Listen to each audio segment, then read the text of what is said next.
लदना ठर ठर के सोने नबी दी ज़ात पाक पे दरूद शरीफ पढ़ो। तो मैं मुख्तसर जी हाज़िरी पेश करे ना जनाब मुफ्ती आज़म हज़रत अल्लामा मौलाना मुफ्ती मोहम्मद रमज़ान कमर दा हुक्म थिया तो इंशाअल्लाह जिवें हज से फरमाते पैन 2 तो 3 मिनट दी हाज़िरी पढ़ो। चा सलात व सलाम अलैका या रसूल अल्लाह व अला आलिका व अस्हाबिका या हबीब अल्लाह।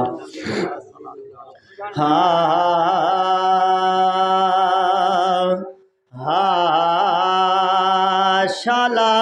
कलमा पढ़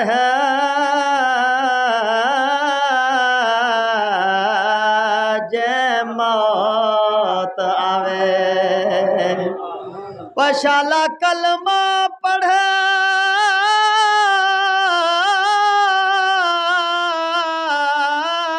जय मौत आवे जडा कबर वञो जुमेरात होवे कफन दफन दाडी झा उतर रहमत दी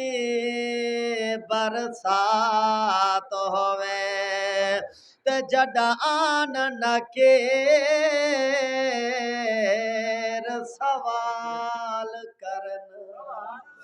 व जडा आन नकेर सवाल करना साडे सामने हज़ूर दे ज़ात होवे मेरे मुँह च मुनसिफ नात होवे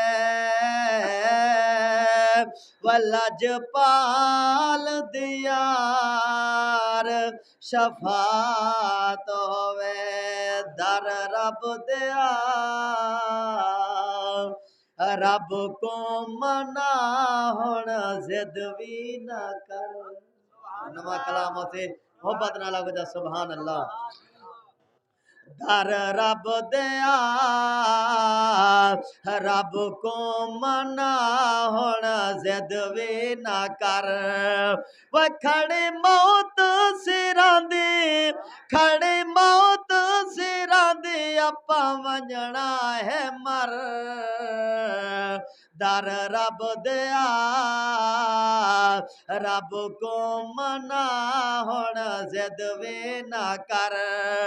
वही था अपा मलक ते खान सड़विंदे हैं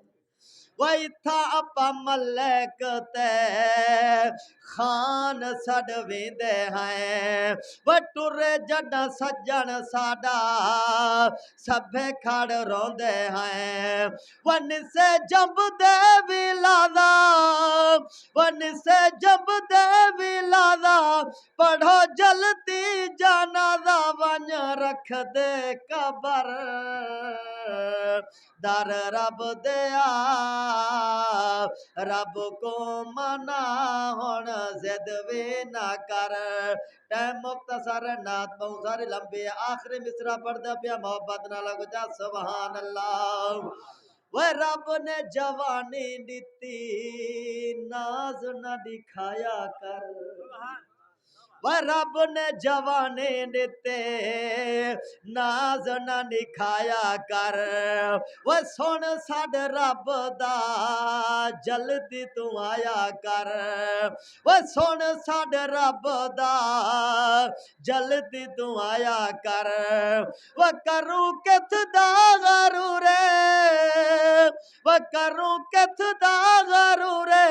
अपा मरना जरूर करूं किथ दा गरूर अपा मरना जरूर नहीं छक दे फखर दर रब दिया